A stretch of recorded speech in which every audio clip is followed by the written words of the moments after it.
All right, we are live. We're hanging out here to our channel members here on the Ripken Media. How you doing? Happy Tuesday, Victory Tuesday.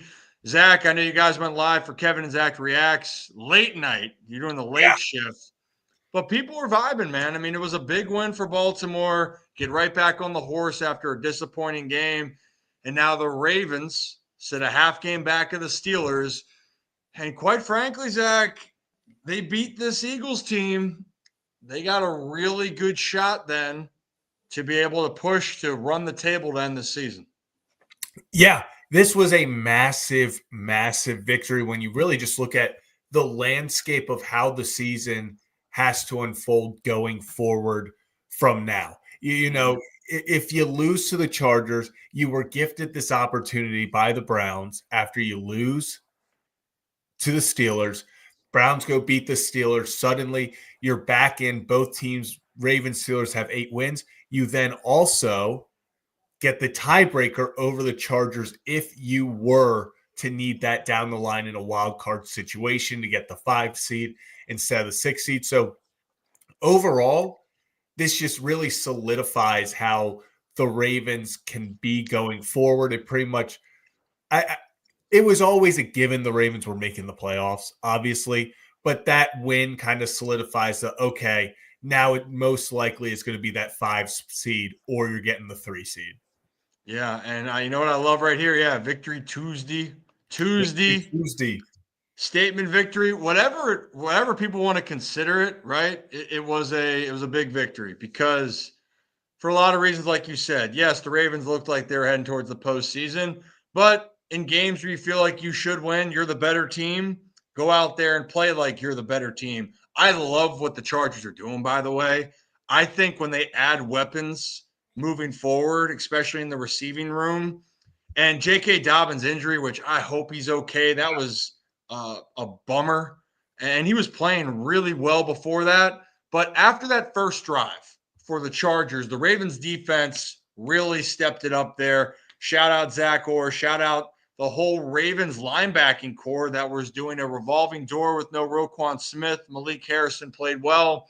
But for Baltimore, it's a playoff caliber team. You're checking it off the list. You want to feel like you have an advantage against playoff teams because more than likely, Zach, you're going to probably see some of these teams again. Now, for Baltimore in the playoff picture, you beat Buffalo, good advantage there. You beat the Chargers, you beat the Broncos. Now it's going to be, can you be ready to face the Eagles coming to Baltimore, which that should be a fun game. We'll dive into that later in the week here. Yeah. But, man, I'm very glad that they won. And kind of, real fast, I talked about it last night. If you take out, I'm taking out the garbage time touchdown at the end, and you take that out, and then you take out the first drive from the Chargers. The Chargers go down the field. You take out the first drive from the Ravens that kind of stalled. After that, after the Ravens went down 10-0, it was a borderline perfect game that you saw from the Ravens. Defense was firing on all cylinders. Even when they were bending, they weren't breaking. The offense felt like it could do anything. Derrick Henry was getting yards at will, opened up the pass game. The play action was hitting. Justice Hill gets involved. It just felt like everyone. Mark Andrews is looking like the elite tight end, a top 3 tight end again. It just felt like everything started to click for Baltimore last night. Yeah, I think that people, you brought up Marky Mark. I tweeted out last night, I don't care what people say. Mark Andrews never stopped being an elite tight end. I think that people underestimated the dude is coming off a brutal injury last year. Yeah. Also was in a car accident this year. So, and Mark Andrews no longer, Zach, was the, hey, we need you in every single moment because you are the focal point of the passing game. And if you're shut down, we're in trouble. They don't need that anymore. And then the running game side, hey, we want to give the ball to Derek 20 plus times a game. That's the optimal goal here. But Mark, when we need you, we're going to you. And in the moments of the game, Zach, that touchdown obviously was fantastic. Laughable what the ref was initially. I loved he went up to him and said, no, you didn't catch it. And I went, was it the bobble? Was he out of bounds? Nothing. There was just pure nothing hatred. was close. It was just a hater you just had to be a hater to call that out of bounds. There was nothing that showed he was out of bounds. Also, do want to real fast have to shout out Malik Harrison. The middle linebackers last night stepped up. We talked about it in the pre-show. Hey, no Roquan. What does that mean? It means next man up. We said it was going to be a tough game for the guys, against a Greg Roman run offense. It's never easy to face a Greg Roman run offense, especially J.K. Dobbins started off hot before he went down. Gus Edwards, obviously, so you're familiar with the backs there. And Malik Harrison, I know early on there was the highlight of J.K. He got shook. I mean, we all saw it. Then there was the one where he didn't fill his proper assignment. J.K. gets on the outside. But besides that, Malik Harrison, team high 13 tackles. He was everywhere. Chris Board was everywhere. Christian Welch. It really was just a great day for the middle linebackers that stepped up. Yeah, no doubt about it, right?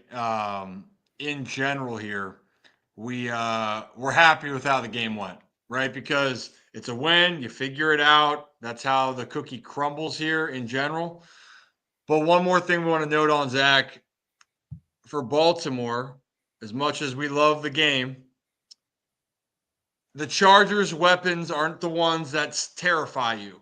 And so the Ravens defense now for 59 minutes, almost 2 full games. So almost 120 minutes. They've given up really 1 touchdown. That last one down the stretch, you're up 14, prevent, pass interference calls, keep the drive going. We're going to get into that. But overall for the Ravens, you did what you had to do. But your next big test is going to be, if we're going about who's number 1 running back in the league, Saquon Barkley or Derrick Henry, well, we might have that answer next week or this week coming up. A.J. Brown is a problem. No one on the Chargers is an A.J. Brown-like talent. Dallas Goedert, obviously a very good tight end, and they have arguably the best offensive line in the National Football League. So a lot of tests for the Ravens, but you got to feel good, so we appreciate that. And look, no one cares about the injuries. You got to show up and play. The fact that the Ravens win without their star middle linebacker cannot be taken for granted for what they've done. So really good to see. Happy about it. A couple more points. Or Zach, our videos that we're going to talk about today, guys. And again, if you're new, and I think it's actually public, so I'm actually making sure we tag it. So I put a thumbnail. Meant to have it for our channel members. Channel members, we have some things coming your way in the future. So if you want to join a part of the Ryan Ripken Media channel, click that join button. We have some things lined up here moving forward, including if you're a baseball fan, you're not going to want to miss some opportunities here as we move into the baseball hot stove season. But Zach, closing out with the defense, you know what I loved still? We talked about Marlon's maturity. Kyle Hamilton, seeing him talk after the game with Scott Van Pelt and his presence, his aura. Yeah. The dude is embracing not only that he is one of the best players in the league on this team, but he's embracing that he can be that guy, that leader that can step up and be the one that people look up to in this like kind of next wave of franchise greats. Like I feel like he's starting to realize what he can be for this organization. Yeah, and it all starts with Kyle Hamilton. We talked about yesterday before the game that no fan base obsesses with the green dot more than the Baltimore Ravens fan base. We saw it with the years of Chuck Clark. Obviously, Roquan comes in. Kyle Hamilton takes it over last night. Kyle played out of his mind again. He's one of the best players in the league. But it was really the communication on defense just felt like it was better. It felt like even when guys were open and guys were getting open, it was more, hey, our guy lost a rep. No one was wide open because of miscommunication. You didn't see any more of the, oh, there's a deep ball. Oh, nice. Not a single person is within 20 yards of him. Nobody sitting there. It really felt like a game where, here and there, the Ravens are going to look back and go, hey, there were opportunities for us to be even better. Obviously, the first drive, you will be stronger against the run. But overall, it was a game where it felt like the communication on defense was one of the best it's been this year. And it all starts with Kyle Hamilton, like you said. Yeah, everything starts with, in my opinion, on the defensive side. Kyle now is becoming that everything, right? When he's on the field, just like we talked about on the offensive side, you have Lamar Jackson. You feel just better about your team. You feel like you're going to win every game. You're not going to have that same effect, obviously, on the defensive side, right? If we take Kyle off the field, it's not like losing Lamar. But what I'm trying to say is, our point is, Kyle Hamilton just his being on the field, his presence, there's the word. The presence of Kyle Hamilton has started to shift. And Zach, we talked about outside of Roquan Smith or moving forward, and after the years of Terrell Suggs and Ray Lewis and all of these greats on the defensive side, who was going to step up and be that next leader? Because Kyle Hamilton, age-wise, talent-wise, he has the makeup to be a Raven great.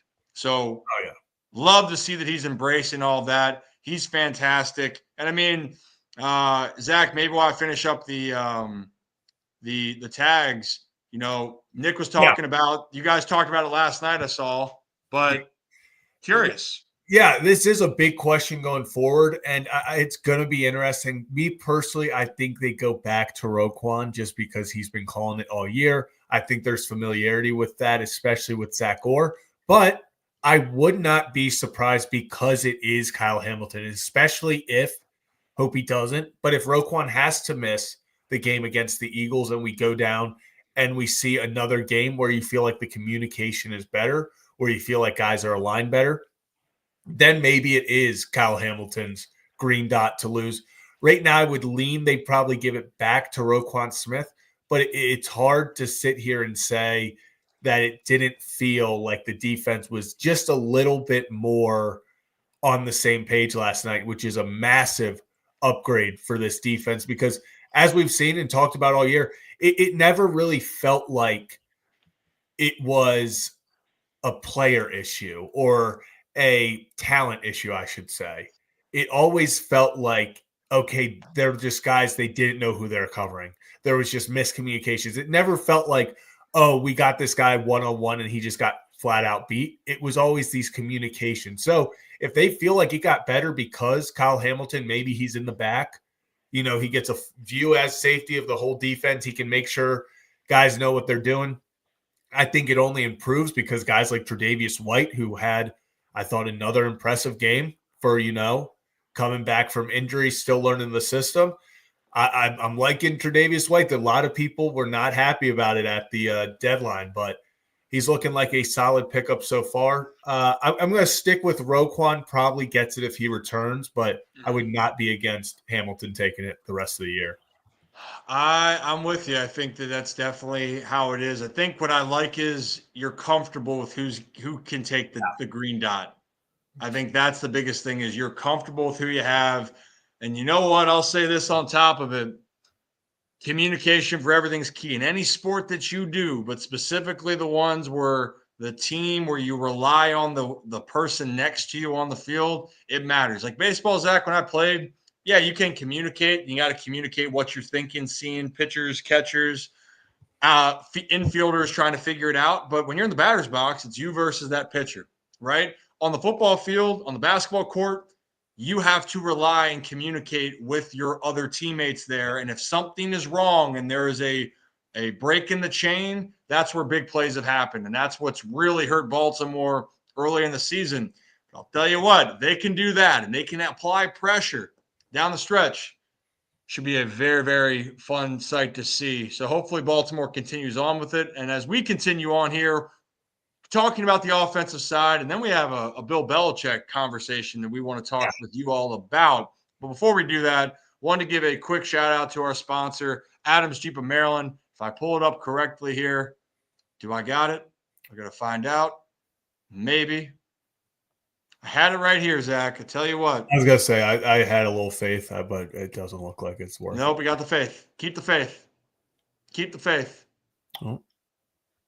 There Boom, baby. There it is. Our sponsor, Adams Jeep of Maryland, OG sponsor for us up in Aberdeen. So if you are looking for a new car or a used car, Adams Jeep of Maryland is 5 minutes down the road from Ironbird Stadium. But also, if you're not looking for a car and you're looking for best service or customization for your vehicle, check out Adams Extreme Motorsports up there as well, which that essentially means you want your car customized, Zach. You want to have, I don't know, you want to get it decked out in Ravens gear, which we saw the tailgate Jeep where you were down the lots with, I'd like to say Scott. Maybe? Yeah, Scott was balling out in his Ravens Jeep, or you just want to get service on your car. The beauty is you don't have to have a Jeep, Chevy, Toyota, Honda, you name it, they'll help you, and they got a deal going. Get 3 tires, get the 4th one for just $1. So check out our friends up there, and obviously you say Rocco sucks and you buy a used car, $500 in gas money. I still need to find a way to have that loophole to help us. And, as always, Adams Jeep, beep, beep, I'm a Jeep. That might need to become the thing. Beep, beep, I'm a Jeep. Beep, beep, I'm a Jeep. Shout out, Nick. You started that. I saw that. So let's talk about a little bit this offense. We mentioned Derrick Henry earlier in the program and show. Do we want to start with the get up clip here, Zach, where Jeff Saturday was very adamant and doubling down on what he believes the Ravens' blueprint for success is, and obviously involves the King. So let's play that for you guys real quick. On both sides of the ball, I felt like this was they executed their game plan the best of the season. And without their middle linebacker. Without Roquan Smith. Let's just do it. But let's be real. What did they do that's different? What happens when they win and when they lose? What's the difference? They give the ball to Derrick Henry. I mean, I'm Captain Obvious. I'm not sure. I thought I saw a 50-yard touchdown throw to Rashad Bateman. That was last week. Don't you realize that was made possible? Did you see on the drive after they were down 10 that Henry had 3 10-plus yard rushes explosively? Did you see the 50-plus yard that Hill hits? You know why guys one-on-one on the back end? Because everybody's up playing in that box. It matters. When you rush it for 13 times, you're going to give it up to the Steelers. When you rush it 37 times, you're probably going to win a lot of games. I'm not saying that's the formula, but it's 100% the formula. Not saying it's the formula, but it's 100% the formula. It's hard to disagree with him, though, when you watch last night. No doubt about it. I think for every team, all the ones that go on to win, they have a run game. They want to establish the run. They want to focus on it. I mean, we can look at last year's Chiefs, where when you would say – you have Patrick Mahomes as your quarterback. You want to go out there and you feel confident, right, that, they should be able to air it out and score points. But we saw last year, it's the most vulnerable Chiefs offense we had seen. Most vulnerable. So they said, hey, we're going to lean on our defense. And you know what? We are going to establish running the football. And they've done it this year so far with Kareem Hunt. Hasn't been pretty for the Chiefs, but they're winning games. See the 49ers' success for all those years. You have weapons. Christian McCaffrey, Jordan Mason, that offensive line. Now, obviously, they're pretty banged up there out in San Fran. But for Baltimore, it's the same thing. We know that Baltimore can throw the football. They can play from behind. They've already proven that. But their bread and butter is playing power football, getting the ball in Derrick Henry's hands. And when the team gets worn down, good things happen. And you know what? If it wasn't Derrick Henry last night, how about Justice Hill? Yeah. You're just burying this Chargers team, demoralizing them carry by carry. And here comes Justice Hill to really put the dagger in you. So I think that it's the right thing. If Lamar Jackson only throws 22 times, I think that's telling me, Zach, Baltimore's probably winning that game 9 times or 10 times out of 10. Yeah, and it all works together. And, Dominique Foxworth even mentioned it a little bit in that clip. Yeah, the 50-yard pass to Rashad Bateman, the touchdown pass, all of that is made possible because these defenders, the linebackers, they're getting these one-on-one matchups with the safeties and corners because everyone else has to focus on Derrick Henry. They have to go in and have this mindset of, because, like Jeff Saturday said, that drive, Ravens down 10-0, 3 runs of 10-plus plays, starts demoralizing a defense. He comes out, and he is they're pounding the rock. It felt like even when the Chargers were stopping him, it was, oh, they got a body on him, after 2 yards, but then he carried the pile 4 more yards. It's a gain of 6. And it just felt like the Ravens were permanently ahead of the chains. They were permanently in the driver's seat on offense after the first 2 drives. And then the most important thing is it works off the play action. And this team is deadly against play action. When you're running the ball effectively, they're going to have to send pressure. They're going to need to stack the box. You work off the play action. And Lamar against pressure and Lamar in play action is one of the best quarterbacks in the league. You play to his strength. And it really does. It gets these guys like Zay Flowers, like Rashad Bateman, like Mark Andrews in these one-on-one opportunities. And we're seeing them win it time and time again. And that's what you want, right? And just to walk through to drive that point home here even more, okay? In the wins, just some wins for Baltimore here, right? Mm-hmm. The game they beat Denver 41-10, Zach. Lamar was 16-19, 280 yards, 3 touchdowns. Yes, there were some big plays there. 19 passing attempts, okay? Mm-hmm. Beating the Tampa Bay Bucks, where Lamar had 5 touchdowns. How many times do you guess he threw? That was, what was that, 20 times, 21 times? So it's that Taylor Swift song. 22. Last night, 22 passes for Lamar Jackson. Lamar had 5 touchdown passes on 22 attempts against the Tampa Bay Bucks. When you go back to their wins against Dallas, he threw 15 times. Their losses then, it's not a coincidence. The only time that Baltimore has won a game where Lamar has thrown for more than 34 times was against the Cincinnati Bengals in overtime in Cincy. He threw 42. He threw 33 in that game at home against Cincy. The losses, he threw 38 times. Against Vegas, 34 times. Kansas City, 41 times. It's just the recipe. The Ravens are more efficient when Lamar can not throw as much, not because he can't. It just means that your potent run game completely dictated what can happen, and that makes Lamar Jackson even better. So we're happy about it. I'm excited about it. It's a great start. And I mean, essentially, Zach, that's what kind of Pat McAfee talked about too, that with all of this and seeing it, he thinks, could this be the Ravens' year? That's a clip that we could play for you guys where Pat McAfee's maybe just throwing out the concept that maybe Baltimore has everything it needs to finally get to the Super Bowl. So let's play that for you guys. That they're building, anything that they're building over there. But I do think it was nice for the Ravens to say, hey, let's remember here. Mm-hmm. Okay, we were 1 punch out away at the half-yard line last year to go into the Super Bowl instead of the Kansas City Chiefs. Now, Lamar Jackson against Pittsburgh Steelers, which we just witnessed, he hasn't voted well against. Lamar Jackson against the NFC, though, he's voted very well against. In the teams that he doesn't get to play much, he's played very well against. So this particular team, if you think about the playoffs and everything going late, it's like maybe the Baltimore Ravens, this is the year. And you can't help but overreact that way on this particular Tuesday after watching them do that last night in the Harbaugh Bowl. Yeah, that was kind of the big takeaway. It's like, okay, the Ravens are very legit for one, and they have a chance to go and do the entire thing. Because their defense, of course, is great. Deba mentioned they got out the Chargers to, a 10-point lead, and then they kind of settled in. No Roquan Smith, still didn't, still made it happen without him. And then even after that last drive, like they did score 23 points, but really after that 10-0 lead, they shut it down. And, that touchdown right there was kind of the entire thing for me is, Derrick Henry goes out of the game. Derrick Henry obviously went off, especially in the second half. He really got rolling. And then it's almost like, okay, hey, Justice Hill is in. We can kind of relax a little bit. Maybe Lamar runs the ball, but if Justice Hill is in, we don't have to worry about the run game. And then, boom, he rips off a 60-yard touchdown run. So it's one of those things where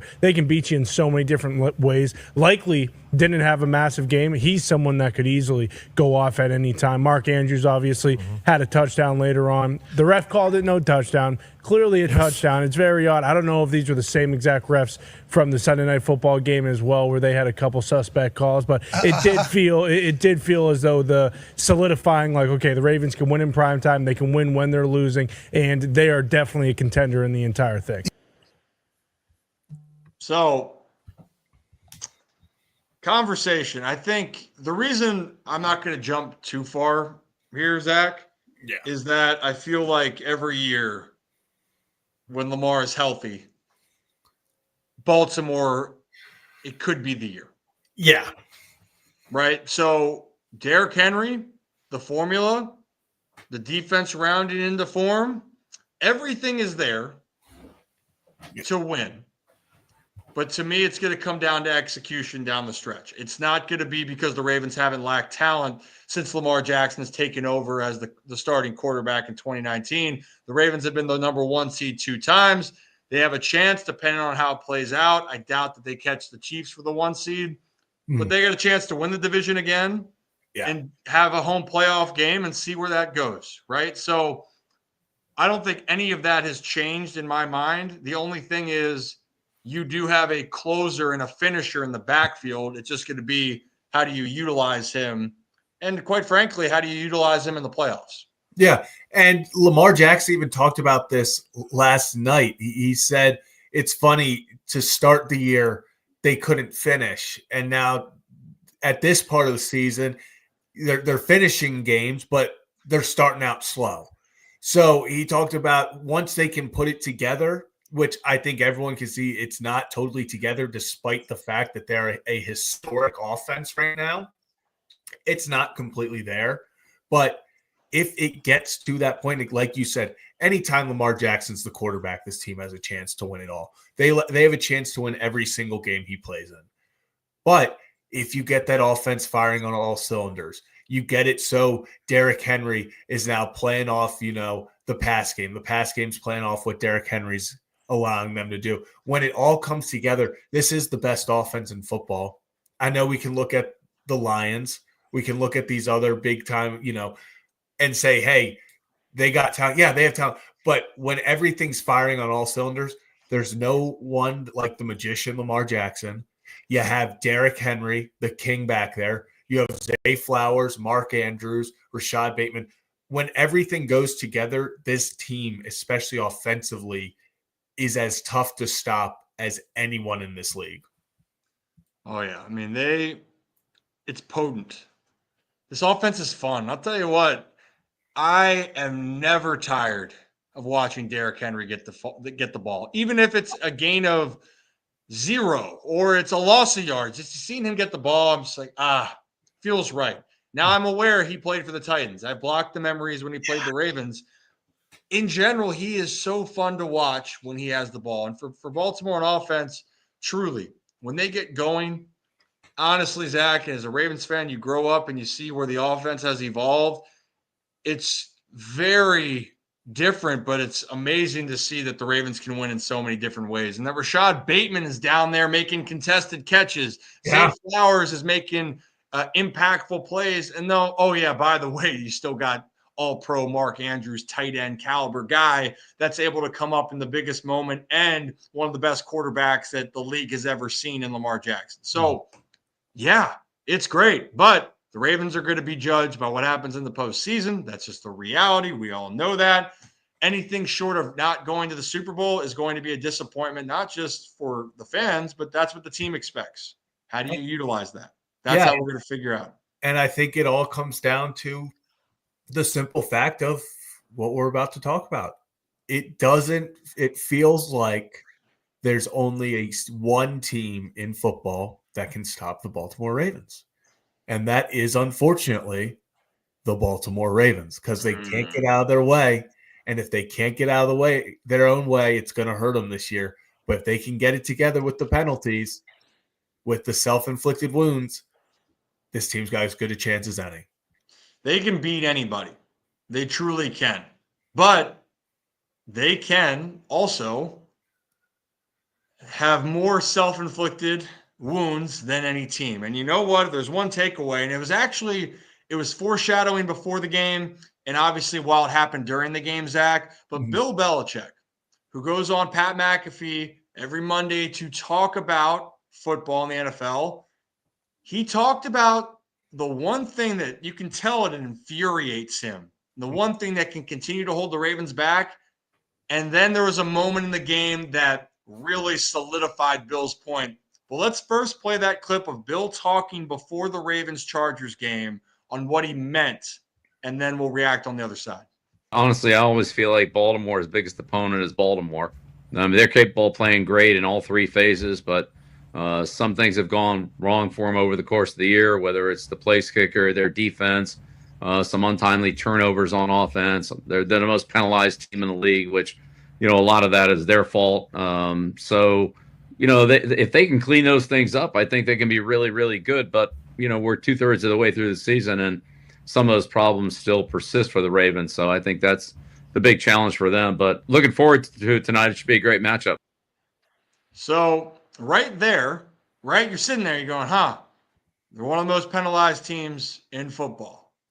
And they have self-inflicted wounds.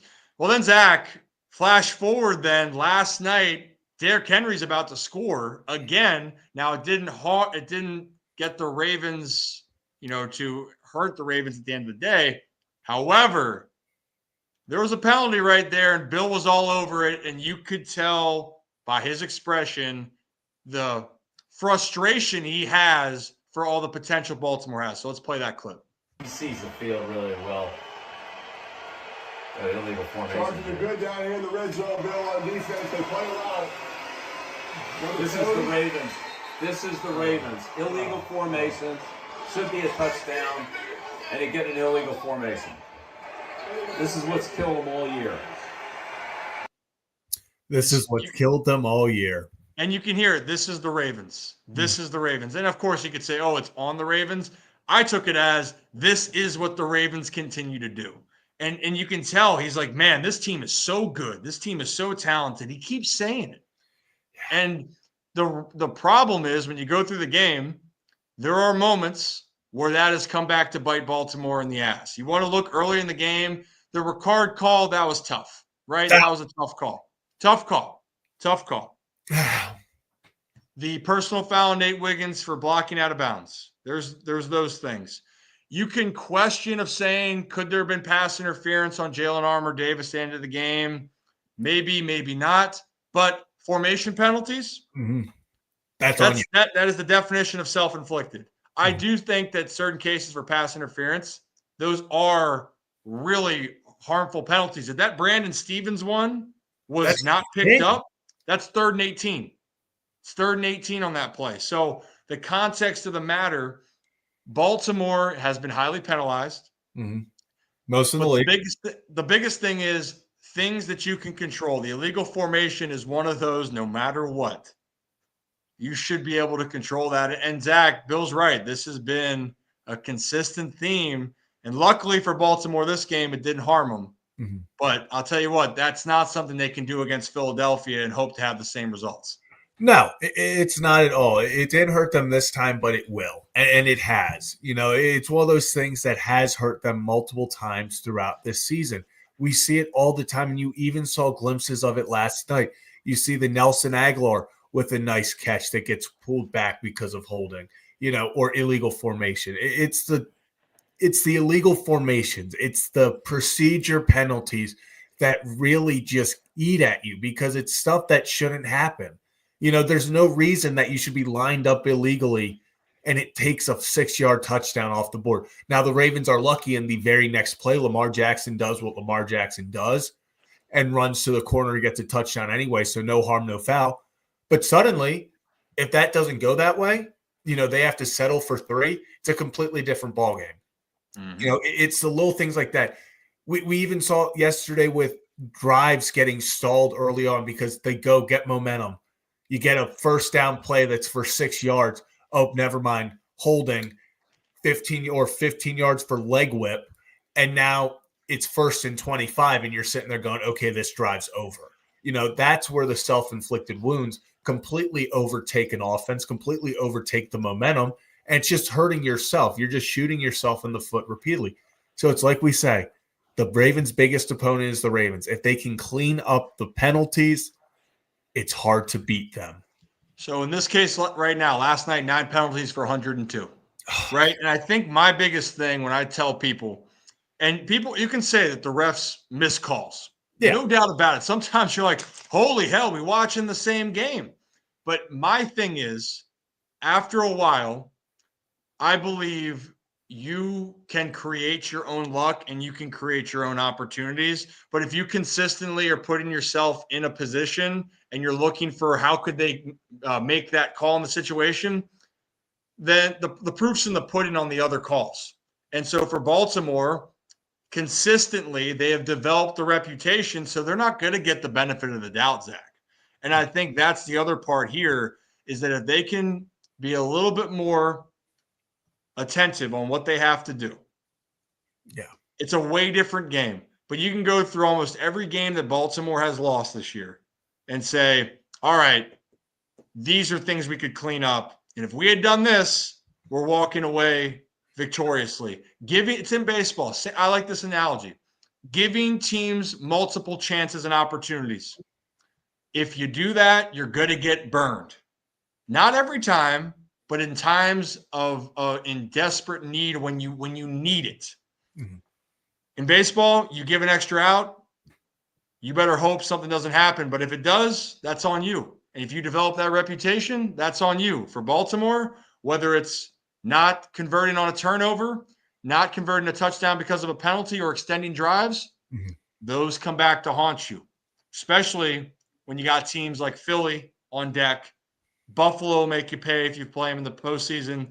And don't get us started on Kansas City, a team that knows how to play and maybe understand the system in the biggest moments. Yeah, and that's what it is. It all comes down to in the playoffs, you can't shoot yourself in the foot. You can't give these good teams opportunities because, like you said, they'll make you pay, and they'll make you pay in a way that you will not recover. We saw it last year. Obviously, the self-inflicted wound last year was the Zay Flowers fumble.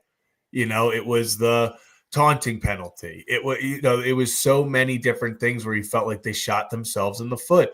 And you gotta clean that up. You're not going to win the Super Bowl. You're not going to be able to skate by games, giving up 100 yards, an entire football field worth of penalties. That's not going to win you games, especially against these good teams. Chargers are a damn good team. And if, like you said, if that Brandon Stevens penalty doesn't get picked up, it's a very different looking game. It's a very, very different looking game.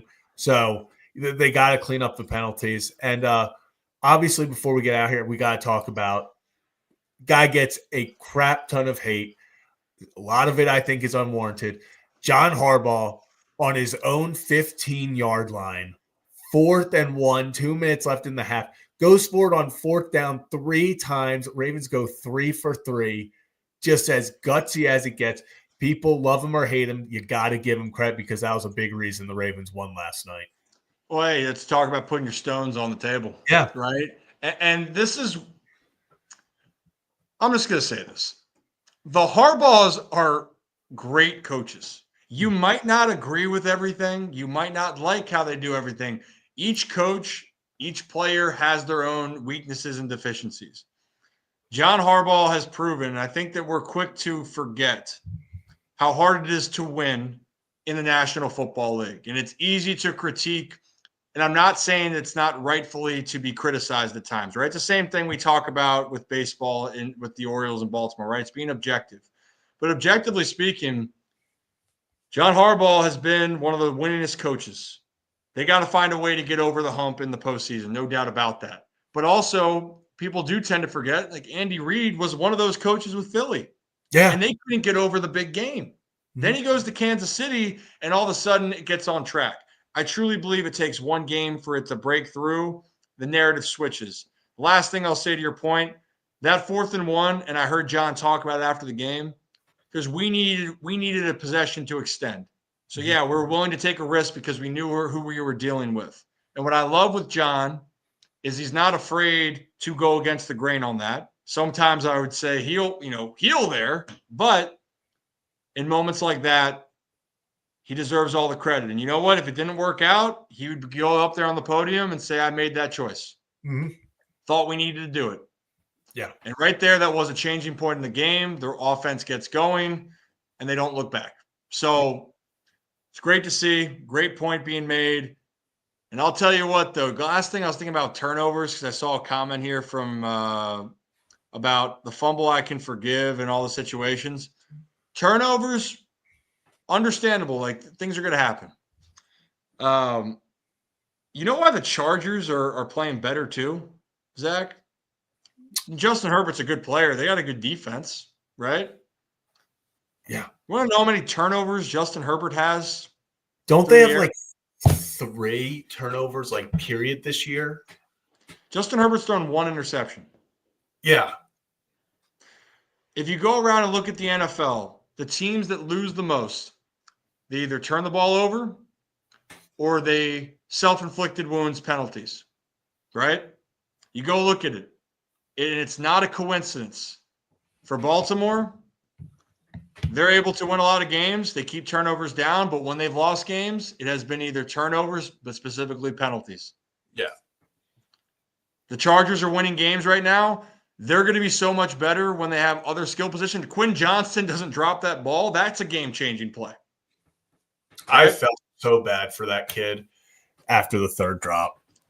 It was one of those, as you were watching the first one, you're like, okay, you're like, big, okay, that's a big drop. Then the second one, you're like, oh boy, Quentin Johnston's in his head.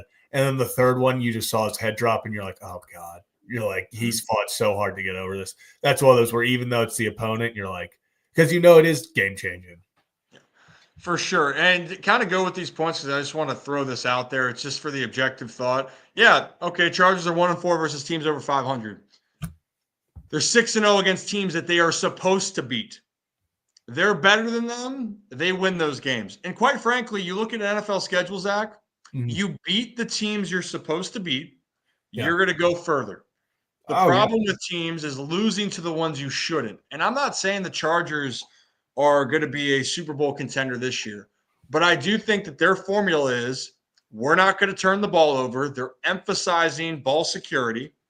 And our defense is going to go out there and try to keep us in games. And yeah, 13 touchdowns right now. Hey, he's got 13. They've run a lot in.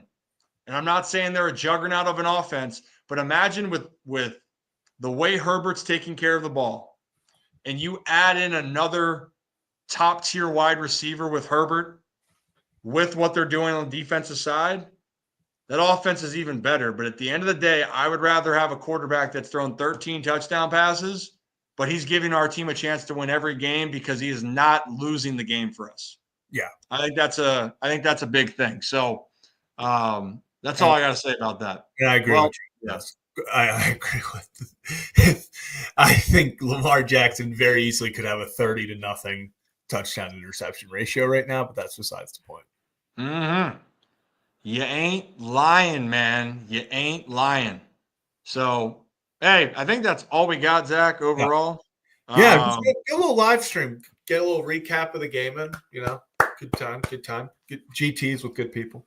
GTs with the GTs. Well, hey, guys, we appreciate you guys. And if you're new to the channel, hit that like and subscribe button. Ryan Ripken Show, we go live typically Mondays and Thursdays, but with the holidays and with reactions on different game days, we will do stuff like this. We are going to have a little bit of a hot stove conversation tomorrow after the holidays. So for people that know who want all their baseball fix, we're going to try to do it in the evening, maybe like a little happy hour time. Tomorrow might be earlier given Thanksgiving and all of that. So we want to make sure we get our baseball conversations in. I know a lot of people want to talk about the Orioles' recent moves, Kikuchi going to the Angels and what that market value is showing. And then obviously I did a Teoscar Hernandez breakdown. Going to have another player to spotlight here that the Orioles could target. And why I think, Zach, maybe I haven't told you this, but you kind of already know why I don't think necessarily a free agent out there, pitching-wise, Baltimore will go after. We'll have to wait and see what the rest will be. So, guys, appreciate you. And click that join button because there is some content that we're going to bring your way come around December 9th and 10th specifically that you're not going to want to miss. So, appreciate you guys. Thank you. Any final words, Zach? If you would have told me 3 years ago, if you would have shown me the graphic of Saquon Barkley in an Eagles uniform versus Derrick Henry in a Ravens uniform, I would have been like, what the hell happened? And both of them also being prefaced with, oh, by the way, they're 1-2 in rushing in the NFL. It's not 2 washed guys going at it. This is the 2 at the top of their game going on. It's going to be a fun game. You want also Completely forgot that we have Friday football this week. Chiefs Raiders. 3 p.m. on Friday is a wild time, in my opinion, but I'm loving it. I cannot wait to watch so much football. We can talk about it tomorrow too, Zach. But like Thursday, Friday, I'm gonna still watch that game. Chiefs, yeah. Chiefs Raiders. I think Raiders win. This is the stereotypical random game that the Raiders win that saves Antonio Pierce's job for another year. Oh. Like this is the game that they randomly win. This is the Desmond Ridder game because Gardner broke his collarbone and Aiden O'Connell's still not back. Or is he back? Aiden, he was activated to the practice squad. It's got to be Ridder. Yeah. And you know what? Brooks, I agree. I was Go just going to Hounds. say, get this out of my chat. Get this Go not Hounds. my chat. Hounds. Hounds is what we're looking for. So there it is. Look at this. Couldn't ask for anything better. Unfortunately, Saquon has one more game to play than Derek, but gosh, it's unreal with these two. Remember when people were saying that they shouldn't get that much money on the market because they weren't going to be that good? It was just not worth it. I just watched that clip again. Are we sure that someone's not going to pay him?